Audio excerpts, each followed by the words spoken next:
In related news, an interagency task force has been created to come up with a reconstruction and rehabilitation plan for areas ravaged by Super Typhoon Yolanda. Again, the details from Freddie Abando. Even as relief operations are in full swing, this early, the National Economic Development Authority started planning for a recovery, rehabilitation, and reconstruction plan to restore normalcy in regions devastated by Yolanda's impact. The Cabinet Cluster on Economic Development, chaired by NEDO Chief Arsenio Balitaan, has created an interagency task force which will draft massive programs to address short, medium, and long-term priorities.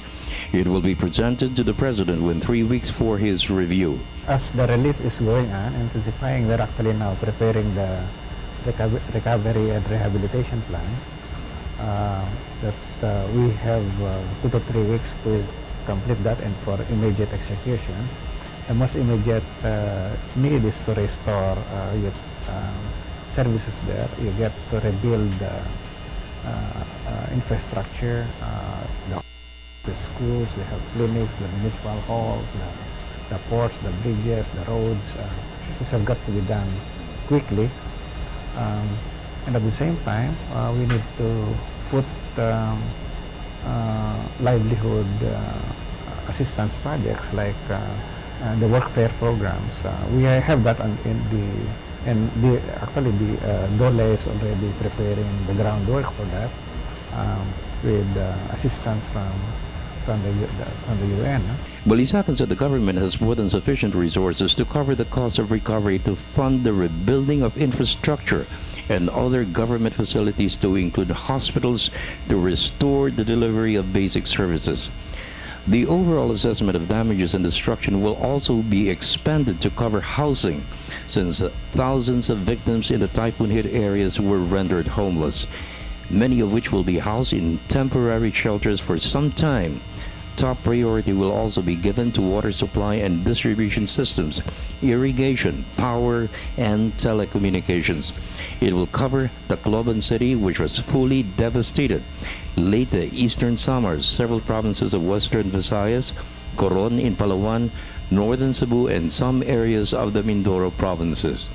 This time, what we would want is that when there are disasters like this, those hospitals must be the ones that remain standing. When you have strong typhoons like this, so those things can be done, and they should be located in places where the chances of them surviving, standing would be highest. Balitaan said the typhoon's impact on the economy will be minimal. It could slow down from 6.5 to 7.3% GDP for 2013. He said there is great promise the economy will rebound from the series of natural and man-made calamities which hit the country this year. Our initial estimates suggest that the typhoon plus the earlier disaster, the earthquake in Bohol, could have reduced our growth by 0.3 to 0.8 percentage points, which means that before the crisis, our growth trajectory was pointing to something like 7% for the entire year. That could be pushed down to now 6.5 to 7.0%. For the People's Television Network, this is Freddie Abando reporting.